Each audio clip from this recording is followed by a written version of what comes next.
We here at the Sports History Network proudly partner with 26 podcasts, all revolving around the history of sports. But did you know that many of our hosts were sports history authors way before they started their shows? It's true. We've got Joe Ziemba, host of When Football Was Football, Joe Zagurski, host of Pro Football in the 1970s, Mark Morthier, host of Yesterday's Sports, Tommy Phillips, host of Lombardi Memories, and Scott Adamson, co-host of From the 55-Yard Line. All these authors have many books for you to choose from. To check them out, go to our website at sportshistorynetwork.com/sportshistorybooks. Pick up your copy today. Soundtrack provided by Kevin MacLeod of filmmusic.io. Do you want to know what it takes to make an NFL player? Well, we're going to get the story right from the horse's mouth. One of the great people in my life that went on to become an NFL player and a Division I player in football, Sean Conley. We have his story coming up and how he developed from a child that was focused into an NFL player in part one of Sean Conley. This is the Pigskin Daily History Dispatch, a podcast that covers the anniversaries of American football events throughout history on a day-to-day basis. Your host, Darren Hayes, is podcasting from America's North Shore to bring you the memories of the gridiron, one day at a time. So as we come out of the tunnel of the Sports History Network, let's take the field and go no huddle through the portal of positive gridiron history with PigskinDispatch.com. This podcast is part of the Sports History Network, your headquarters for the yesteryear of your favorite sport. You can learn more at sportshistorynetwork.com. Hello, my football friends. This is Darren Hayes of PigskinDispatch.com. Welcome once again to the Pig Pen, your portal to positive football history. And we are going to steer down in that portal of history today of the gridiron and talk to somebody that I actually know. And this is a great friend from childhood that we played many a game of football and a lot of things on the playground and in the streets and a lot of activities together as kids. And he ended up going on to be a Division I kicker and a kicker in the National Football League. And that is Sean Conley. Sean Conley, welcome to the program. Oh, this is fun. Thanks for having me, Darren. Excited. Yeah, this is really pretty awesome. I mean, a lot of times I talk to a lot of people about football. I talk to some people that were involved in the NFL. I don't get to talk to too many former players, and especially former players that I knew growing up. So this is pretty cool. From the Stafford Football League all the way to the right to the NFL. Yeah. Just to explain to the audience a little bit. There was a small street, and it's not very long in Erie, Pennsylvania, called Stafford Avenue. And for some reason on this block, which maybe, and Sean, correct me if I'm wrong, maybe has 15 houses on each side of it, maybe if that. Yeah, that's about it. It's the Stafford Ave from one end to the next is just 2 blocks long. That's it. Right. So this is, eighth of a mile strip because we really didn't do too much with the other end of Stafford Avenue.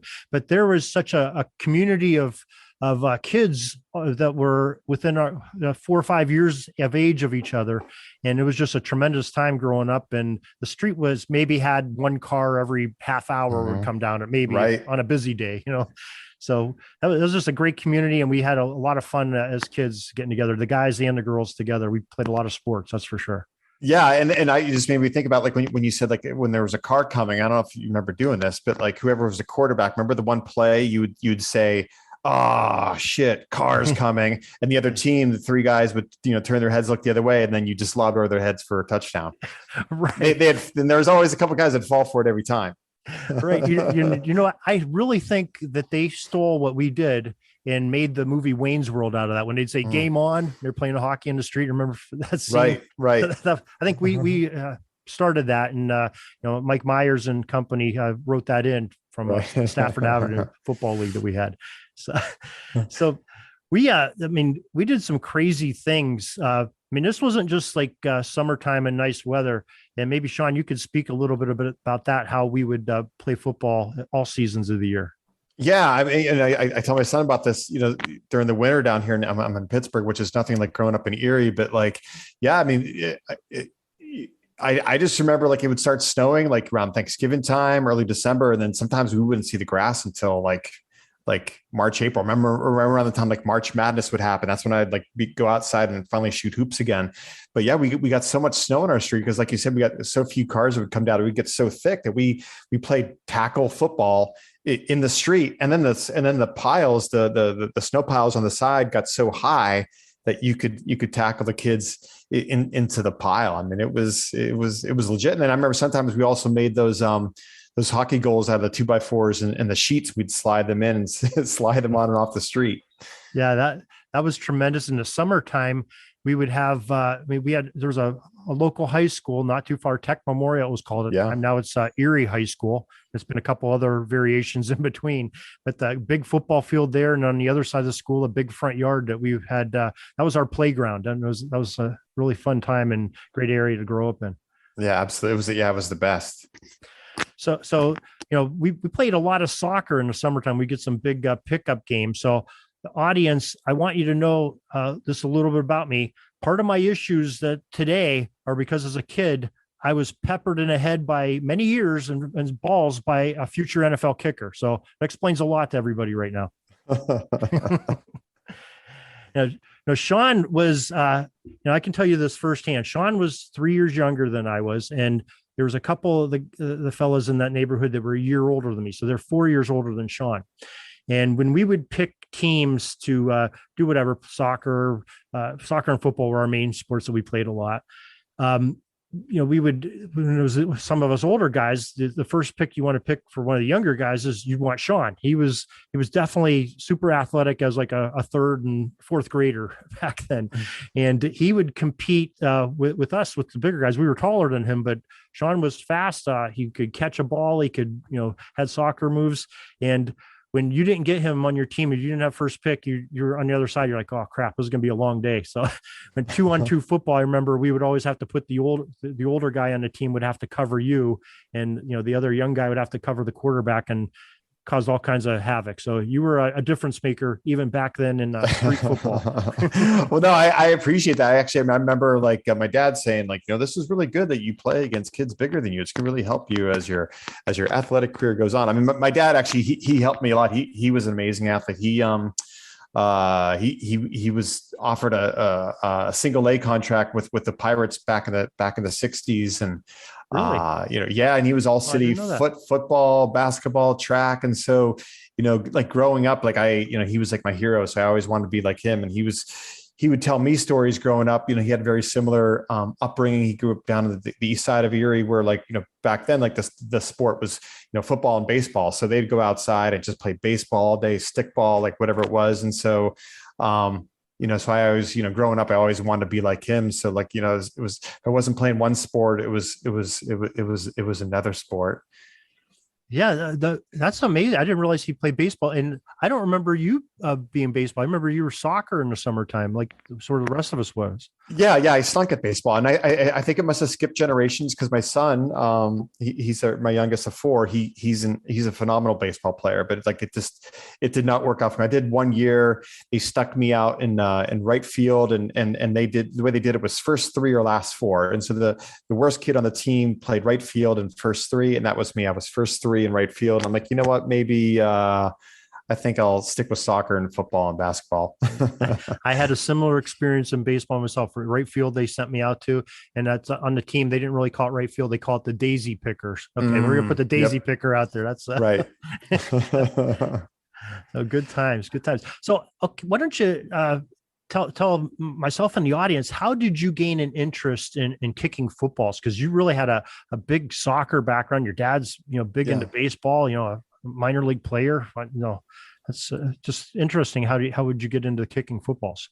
Yeah, it really happened by chance because, like growing up at a young age, like, 8, 9, 10, I was playing all different sports. But like for me, football, even though I was like kicking a soccer ball, when I played football, I like to play like more glamorous positions like wide receiver, quarterback. That's what I really enjoyed playing. But what happened was, one day we talked a little bit about this before the show. Was I was at a bar with my father. My dad would take me in the middle of the day. We'd go on some errands, and then we'd like go to a bar, and he'd say, "Hey, want to go get a bottle of pop?" That's what he'd say to me. That was like code for like I get a Pepsi and he gets like a couple of beers. So we were sitting in this bar, and he just said to me, "Hey, like you got a really strong leg." He goes, "There's this competition called punt, pass, and kick, Carpet Town punt, pass, and kick. With the Baumans that we talked about here from Erie, who were this like legendary sports family that sponsor all these sporting events." I'm like, "Well, what's punt, pass, and kick?" He said, "Well, you punt it once, you pass it, and you kick it." And I think he goes, "I think you'd really like it." So, he took me to this event. I think I was 8 or 9 at the time. And I get out to the field and was somewhere like out in the country. And I remember like we got the station wagon, no seat belts, drove on out, and I get there and the kids are all, they appeared to be huge. And I'm like, "Dad, like some of these kids look like they could have mustaches." And like, he's like, "Well, yeah, some of them are 12. So it was like 12 and under that he put me in. But I just had so much enjoyment in this competition. I actually ended up flubbing the kick, but I just got so, excited about being, doing like a kicking competition in a more formal way versus just like, kicking the ball off the tee in the backyard. So I got really into it. And so from that point on, I would keep playing my organized sports, but I would just kick in the backyard. Like I made goalposts, or like, I imagine goalposts, like, kicking between those two trees. And then there was also a field a few blocks away from our house where I would go down to that field and just, kick field goals. At the time I could only make I remember like just being able to make it from the goal line. So it was actually like a 10-yard field goal, but I really enjoyed it. I found it was a really good place for me because I grew up with I was, back in the 80s, when they're putting everyone on Ritalin, and I was one of those. And so I had ADD. And so I found for me that was kind of like a good place for me, or where I could kind of like just, be with myself, because I was at a hard time controlling my mind. So that's where I really got into kicking. And from age 10 all the way through high school, I would train on my own at this field, Tech Memorial, not too far from my house. And then eventually do it more organized, of course, or like an actual organized team in college. Wow. Okay. So at the punt, pass, and kick competition, the first one you went to, of the 3 events that you said, the kick is what you flubbed. So the punt and the pass flubbed it. And the kick is what you did, in that you overcame that adversity and became a professional kicker in the highest form of football, known to man. That's a pretty amazing story. Yeah, I think what it was, because the kick, I literally flubbed it. Like it just it must have hit the ground only like 5 feet in front of me and just like kept dribbling or whatever. But I just had like so much fun doing it, because I never really looked at it as a competition, because my dad was like, "Oh, how do you feel?" I'm like, I just remember feeling like I was fine. Like this is fun. And it was something I just, I just wanted to like do it. And to the point where, I eventually, like later in my career, I became very obsessive with kicking. But my career ended shortly, to fast forward, because of overtraining. But I enjoyed kicking so much that I would go to that field that wasn't too far from my house. And sometimes I'd kick literally for hours. And, now when I sometimes consult kickers, they'll reach out to me here and there on Twitter, or parents will send me videos of their kids, and I'll talk to them. And I always, one of the big things I remind them is to not overtrain, to not overkick. No matter how much you love kicking, it's like your body can only handle so much. So, so for me, there was days literally where I'd go kick over 100 balls, and, wow. Now, okay. That we grew up at a time, 1970s was kind of a really epic milestone and some turning point, a lot of aspects of football. And, we would always look up to the pros. I can remember sitting on somebody's porch in the neighborhood of Stafford Avenue. We'd have football cards out. We'd be trading them and playing, a Stratomatic and everything else, electric football, and, emulating these players from the NFL at the time in the 70s. And at that time, the kickers, I mean, if you go back and really think about it, we had like 3 really different styles of kickers. You had the older style, like the Roy Jarellas, they're kicking off the end of their toe. You had the soccer style kickers that were really starting to become popular in the NFL. Yep. A lot of them coming from Australia and Europe and that. And then you even had some crazies like Tony Franklin barefoot kicking. So Yep. which did you try to emulate, having sort of a pick of the litter here? And they were all kind of popular at that same time. Where did you try to emulate when you were starting your kicking journey? Well, for a while, I actually tried all of them. And another one we can't forget about is your straight on Mark Mosley's, like the toe balls. Yeah. So you had that too. And so, yeah, so right around the time I was getting to kicking around the early 80s, you had all that different stuff. Yeah. And then because for me being a soccer player, I tried the straight on, I think I did like in 5th or 6th grade, but then the European soccer style really, exploded. And you could see when you'd watch NFL games that they were more accurate. They would hit it further.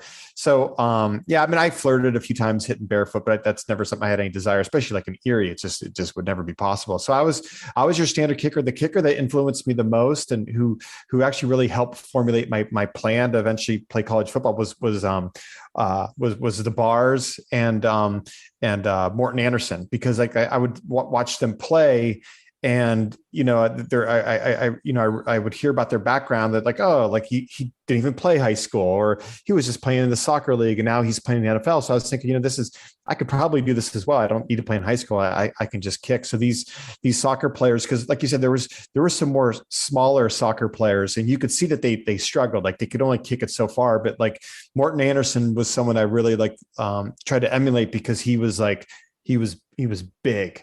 And then it just seemed like, okay, this is a new type of kicker now that's like entered the game, who's going to like change it. One of the best stories I've ever heard about Morton Anderson is one of my kicker friends, Charlie Bauman, who's also from Erie.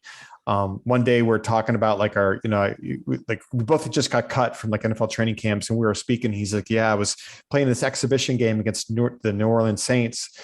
And before the game, I was out there warming up, with Morton Anderson was with the Saints. I think Charlie might've been with the Miami Dolphins. He said Morton Anderson went out to the 50-yard line and he kicked a 60-yarder in one direction, and he'd turn around and kick a 60-yarder in the other direction. And he'd just keep going back and forth. And he said, he says like, it was so humbling.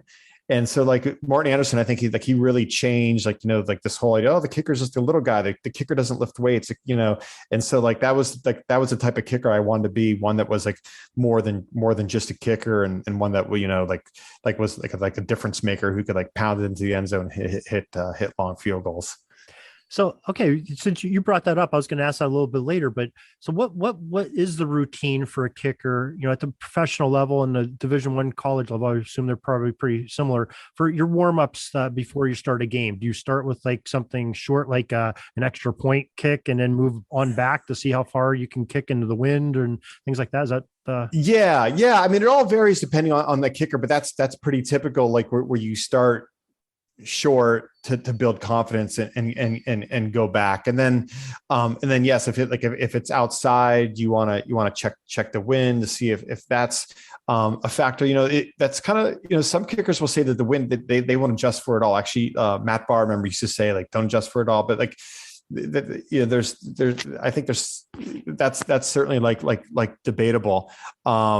I think what he means is don't like over adjust, because like some kickers will try to try to loop it in, but like if you do that, then you really risk mishitting. But that was the pretty much the routine for me. I would start short, and then the deeper I got into my career, actually, the shorter my warm-ups would be, because as I mentioned, due to like some injuries, I couldn't handle so much. So I tried to just focus. The older I got or deeper I got into my career, I tried to focus more on mental than physical. I think, and I think a lot of NFL kickers have that's what most of them will say now. I'm trying to think which kicker it was. The kicker for the Ravens. His name escapes me right now, but. Tucker. Yep. Tucker. Yeah. Tucker. Yes. And he was on 60 Minutes, and they asked him, how much of kicking is mental? And he said 90% of kicking is mental, and the other 10% is mental. And I mean, it's true. Like once you get to that level of the NFL, like obviously you can kick long field goals. You're accurate. You can put the ball in the end zone. So now, it's all about your head. And that's how some guys are able to stay in, and some unfortunately don't. And some guys, they lose their jobs in the NFL. It has nothing to do with their head. It's just because they happen to miss 2 kicks at the wrong time, and it's just, if you're going to miss, miss when you're up 42-10, Right. Okay. So getting into a little bit of the soccer side. Now, is it fair for me to say the flight of a golf ball is sort of similar to a kick, like when you're kicking for points, kicking a field goal or kicking an extra point? Like you can have a slice, you can have a fade, you can have a straight. Is that something that you as a kicker would adjust to, or did you just try to keep as consistent as you could? Whatever you did, you just knew how to play that ball. Yeah, I think like if you were to use the golf analogy, it would be like using a driver, and if you want to hit it straight and far, that you hit it completely flush. So if you open up your club too much this way or you close it, it's going to go in like a different direction. That's the same thing with the kick. So if you think about like the foot, there's one little spot, like the bony spot in your foot. That's the part that you want to hit the football. And there's a little sweet spot near the bottom, near the tip, that's the size of about a nickel. So you got like a nickel size on your foot that has to hit the nickel size on the ball. And if you miss that at all, it's not going to have a perfect rotation.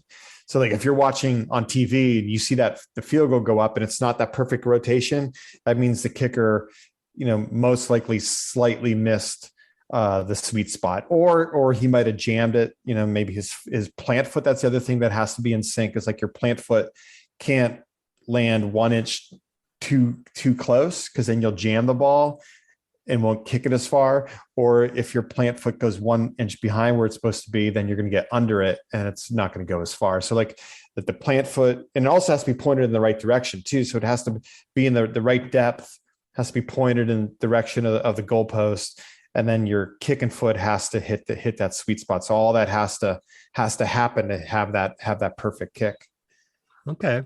Now I'm most familiar with kickers from the high school level, because that's the level I officiated at. And I know a lot of them would bring out the block, the flat tee, Yep. the black piece of plastic.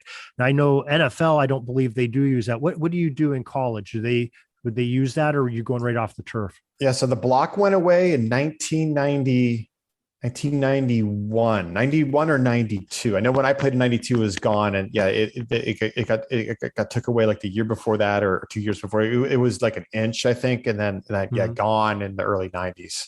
Okay. So you had to kick off of different playing surfaces. And when you were at Pitt, it was still been at Three Rivers, correct?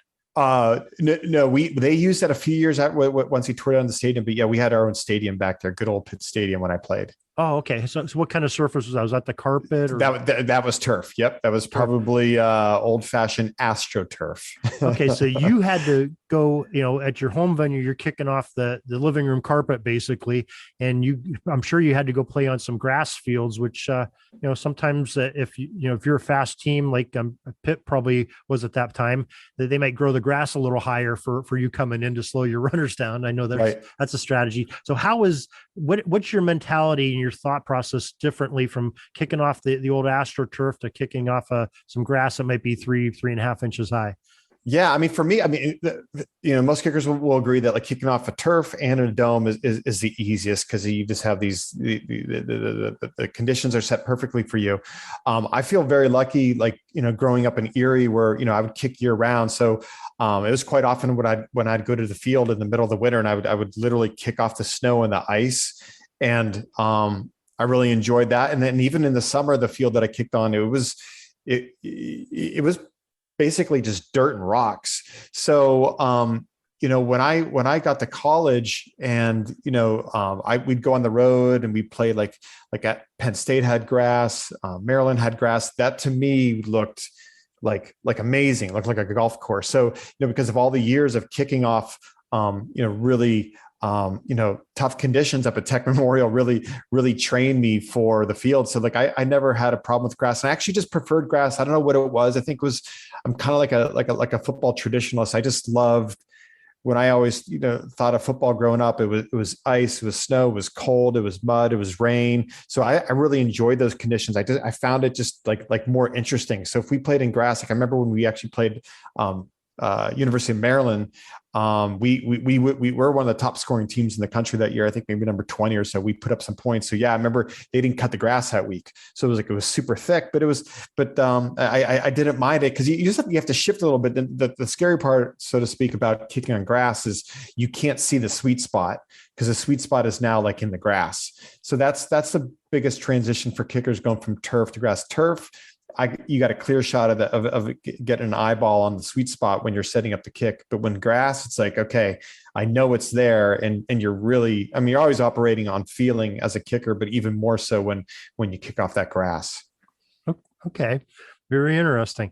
Now, how about the footballs? Okay. So in college, I mean, you're talking about the sweet spot. College, I believe you have the half stripe on the college ball. In NFL, you have no stripes on the ball. Is a stripe part of your locating of the sweet spot, or is it something else on the football? Oh, I thought I had a football here with me. Yeah, the stripe on many balls is right around the sweet spot. Like, so if you were to carry the sweet spot, because for college the stripe was in the front, so you couldn't see it in the back, but it's about the same.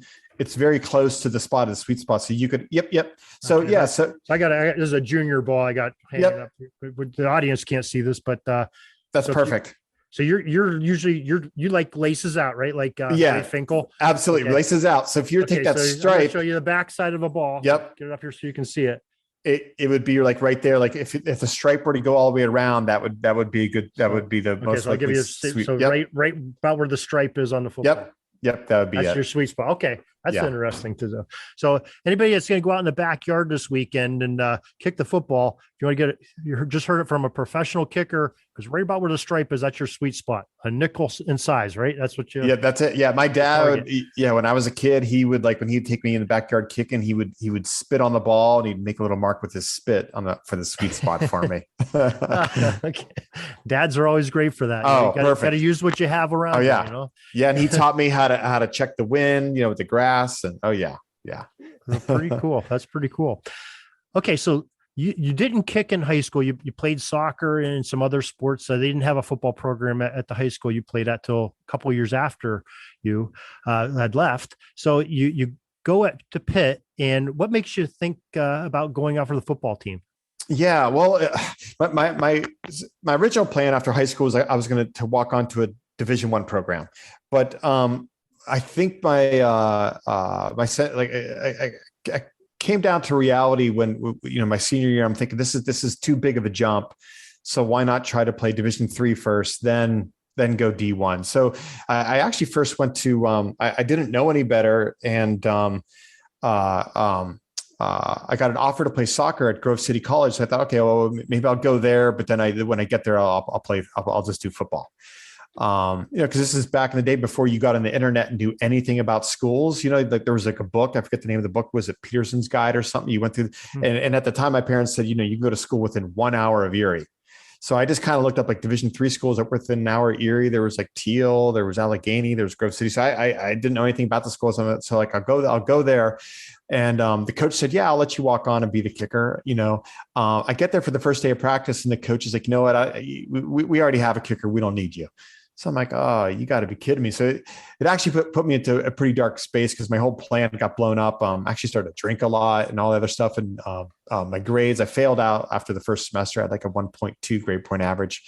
So I came home and then I was like, well, I got to find another Division III school to go play football with. And then my dad, I'm sitting there eating breakfast. I think I'm eating like my Captain Crunch or whatever. My dad comes walking in because my dad. Wait, with Crunch Berries or without Crunch Berries? With Crunch Berries. Okay, all right. So the milk is pink afterwards. Yeah. So my dad always hogged the sports section. So when the newspaper, would land on the house, on the porch, he'd go grab it, goes right to the sports, and then maybe an hour later, if I'm lucky, he's done with sports because he'd go through the whole thing and So finally, he comes out. He's like, "Oh, I couldn't believe it took him this long to tell me." But he plops down the newspaper. He's like, "Look," and on the front page of the sports section, it says Gannon University resumes football program since they haven't had a football team since World War II. And I'm like, "You got to be kidding me!" So I'm like, "This has got to be a sign." And so because I'm thinking, okay, they're just starting a football team. They'll just take anybody, even somebody with my like, oh, I'm just going to like start kicking right now. So I went down there a couple of weeks later, once they had, not maybe a couple of weeks, maybe a couple months later, once they had a staff, and it was Tom Herman, who I think might still be coaching at Mercyhurst College up in Erie. But anyways, I walk in and he was just like, hey, we'd love to have you, like we're just looking for, anybody who wants to play, can play. So it was like the perfect situation for me. I got really, really lucky with what happened with Gannon. Cause then I played there for 2 years and I actually was awful. I think I made like 4 or 5 field goals out of 16 over 2 years. I was kind of like the Happy Gilmore of kickers. I could kick the ball, like, I could make, 50, 60 yarders, but I had no accuracy because I had no training. I was completely self-taught at the time.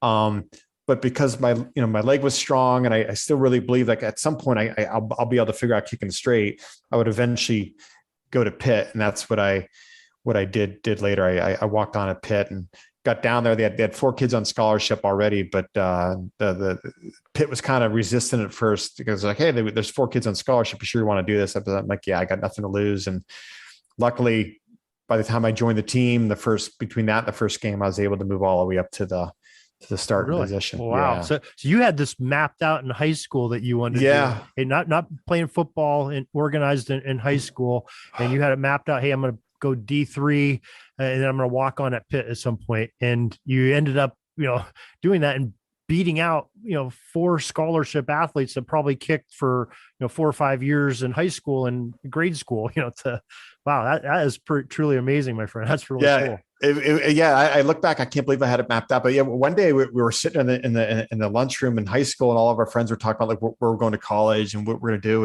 And I'm like, because I kept it a secret because it just seemed kind of unrealistic. And then I said it to my friends, like, yeah, I'm gonna go to Division 3, and then we're going to go to Division 1 from there, and I'm hoping to play in the NFL someday. And I said it out loud. And then one of my friends, like sitting right across from me, started laughing in my face. And we're still good friends today. And I had one of those big giant Snyder's sourdough pretzels, and I just picked it up and I launched it at him, and it had a big chunk of the pretzel like just embedded in his forehead. Because you should have kicked him at it. I should have kicked it up. Yeah, but this leg. But this is what we did. Everything that we our friend group at school, like everything you said, people made fun of. So I obviously overreacted. But it was like the first time I said it out loud. Beyond like what I was telling myself, because I didn't even tell my dad, because my dad wanted me to like do a different path because he thought it was kind of crazy too. But yeah, but you know what? I sit there and I think about when I'm 17 or 18 years old in high school, and I'm sure I'm same as you. I'm like, hey, I'm going to be a starting running back in the NFL, but I had no plan. I was just going to go do something, and all of a sudden, some NFL coaches like driving by my house, say, hey, this kid can run.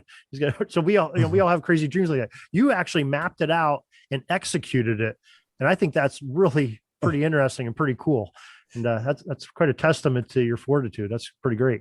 Yeah, I owe a lot of it to my ADD.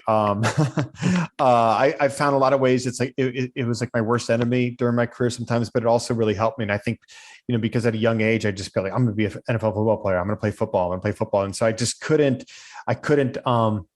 unlock that out of my brain. So there was a lot of good out of it. Eventually, like later in my career, it came back to bite me in my ass, because when my career ended, I didn't know what to do, because I was always like, this is what I'm going to do. But it did certainly help me, map this out. And when things didn't go my way, to keep going. So actually, I feel like I'm thankful for my condition. I'm going to interrupt right here. This great conversation we're having with Sean. I think you realize what a special individual he is. He's overcoming, some great obstacles in his life, like such as ADD and some other things that you can see what the fortitude of this young man was to focus. And like he says, ADD might have been a positive he turned it into, because he was so focused on drive of what he wanted to do in life, and nothing was going to get in his way. So really, his attention was on that, and it was really part of his makeup and really helped him get there. So we're going to tell the rest of Sean's story, including what happened in Division I and his move on into the pros, as we look at the development and the life of an NFL kicker and Sean Conley. And we'll come to his story tomorrow, right here, back on the Pigskin Dispatch. And so make sure you're here part 2. So thank you for joining us today, and thank you to Sean, and make sure you check back tomorrow. That's all the football history we have today, folks. Join us back tomorrow for more of your football history. We invite you to check out our website, pigskindispatch.com, not only to see the daily football history, but to experience positive football with our many articles on the good people of the game, as well as our own football comic strip, Cleat Marks Comics. Pigskindispatch.com is also on social media outlets, Facebook, Twitter, Instagram, and don't forget the Pigskin Dispatch YouTube channel to get all of your positive football news and history. Special thanks to the talents of Mike and Gene Monroe, as well as Jason Neff for letting us use their music during our podcast. This podcast is part of the Sports History Network, your headquarters for the yesteryear of your favorite sport. You can learn more at sportshistorynetwork.com.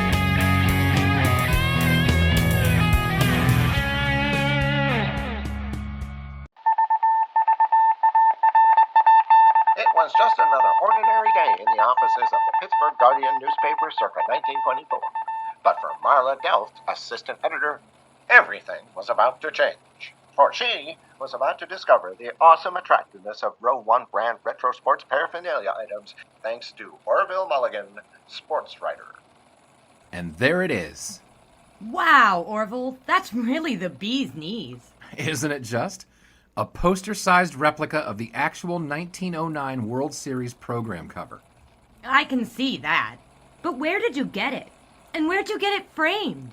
I ordered it from the Row 1 website, where over 6,000 items of sports memorabilia from the 1880s to the 1990s are available for reproduction, in multiple sizes and in several different materials, with over a dozen styles of frame to choose from for prints like this. Well, I'm sure Mr. Delft would love to put up more of these in the office. But I'm equally as sure they're beyond this newspaper's budget. Not at all, my dear Marla. See for yourself. Go to sportshistorynetwork.com/row1. sportshistorynetwork.com/row1. Oh my, these are good prices. Oh, and look at this stuff. Oklahoma-Nebraska football, college basketball art, Michael Jordan items. And so retro it was that sports Marla Delft advertisement discovered the flowers. splendiferous magic of Row 1 sports memorabilia, arts, and prints. You can too by visiting sportshistorynetwork.com/row1. That's ROW1 today for access to the full Row 1 catalog of gallery prints and gifts like t-shirts, long sleeve shirts, telephone cases, coffee mugs, blankets, pillows, towels, and even shower curtains. Act today for 15% discount off all prints with coupon code SHN15 and 20% off all other items with coupon code SHN20 at checkout. And keep your dial locked to the Sports History Network for the exciting chronicles of the 1920 sports world in Orville Mulligan, sports writer. Coming soon.